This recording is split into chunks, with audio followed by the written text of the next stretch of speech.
ParkView. This is MCL's newest construction here in the city. And this is an O2 floor plan. It's a split 2-bedroom. You have a phenomenal view of where the spire is going to be, straight ahead. Will the spire be?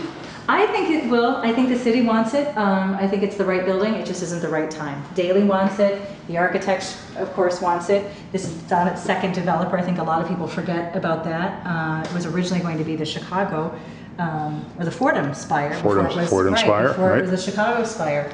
So I think it will happen. Everybody's saying, not everybody, but a lot of people are saying, if we get the Olympics, that's going to... I think you're the first person I've talked to who really believes that it might happen. The Spire? The Spire. I think it'll happen, and if it does, and when it happens... Why would it happen when everybody else says no? That it won't?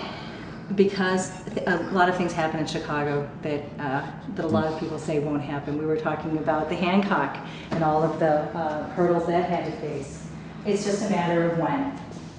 I think, again, the city of architecture, and to have, and it may not be the tallest building at that time, but... Solomon Cordwell Benz's latest. Streeterville Place, which is a luxury apartment building, doing very, very well. Love the green glass. I think that this whole area of Streeterville has such a difference, and this is something we're going to see later on too. There's such a variety of architecture and a variety of different housing. It's certainly not homogeneous. So the reason I wanted to show you this one, and I'm really, really excited about it, is that this is the anatomy of staging. And this is the before that we're looking at. And a lot of people have seen those HD television shows where they have the before and the after and the miracle and power of staging. And I was a skeptic until I've had a few of my properties. This table is not staged here? No. This was just the owners of this property wanted to use it on an occasional basis, but they really weren't thinking about the power of the buyer coming in and what they see and how they want to envision themselves living. And so this has got to go. And I had my stagers come in a few days ago, and they made their paint recommendations and their furniture recommendations. So by the end of next week, this is going to be totally transformed. And so we're not on the market yet. That'll be fun. It'll be a lot of fun to see. You won't recognize the difference. But it's any chance we could have the stager talk about the process? Yes, we'll get the stager here. She's fantastic. And so many people think, oh, I could go to Bed Bath & Beyond and buy some towels and hang a few pictures, but it really is an art, and it's definitely worth it. And in markets like today, you have to have every bit of ammunition that you can to make something memorable, to make it sell. And people need to be wowed. There are too many choices out there for buyers these days. What will this unit be listed at? We are going to list this at $739 for a 2-bedroom without parking. Parking's additional, and parking in the Streeterville area ranges from $35,000 to $70,000 to $90,000 over at Lake Point Tower. How many people decide that they prefer not to have parking in Streeterville?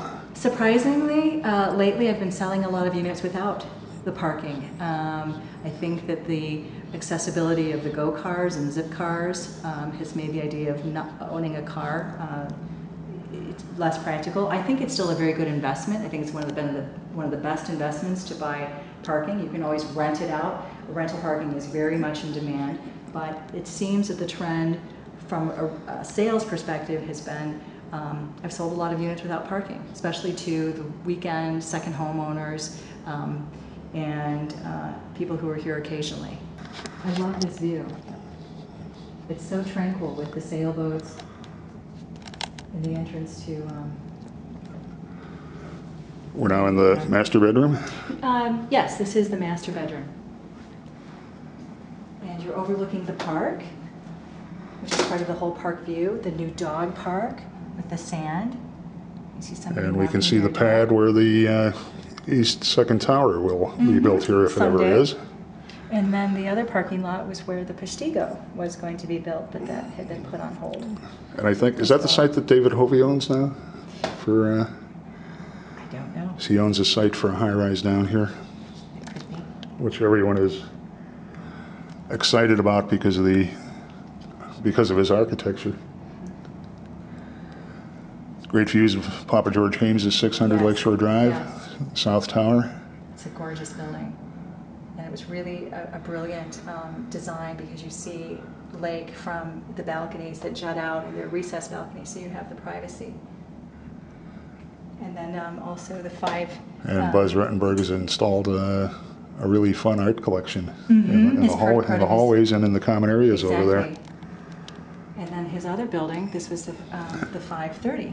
Is that 530 or is that 580? Is it 530 or 530? Right. Because 540 is the loft building next door. Right. So 530 was the earlier Buzz Rettenberg version, and that one is also by Papa George Haynes. Yes. Two strikingly different buildings from the same architecture firm. Isn't that, yeah, I really, really enjoy that, because there are some architects that you can almost predict their style, but it's refreshing to see a contrast and a change, and I love their enormous balconies that they have. Stager's going to transform this, and she's very, very tactful, because this was a personal paint selection of the owner, and they painted this color because this is what they enjoyed and what they liked. But now that the unit's going to be on the market for sale, we have to make it a little more neutral. So she's made some paint recommendations. The painters are going to start next week, and then the furniture will come in, and we'll come back and see the difference. So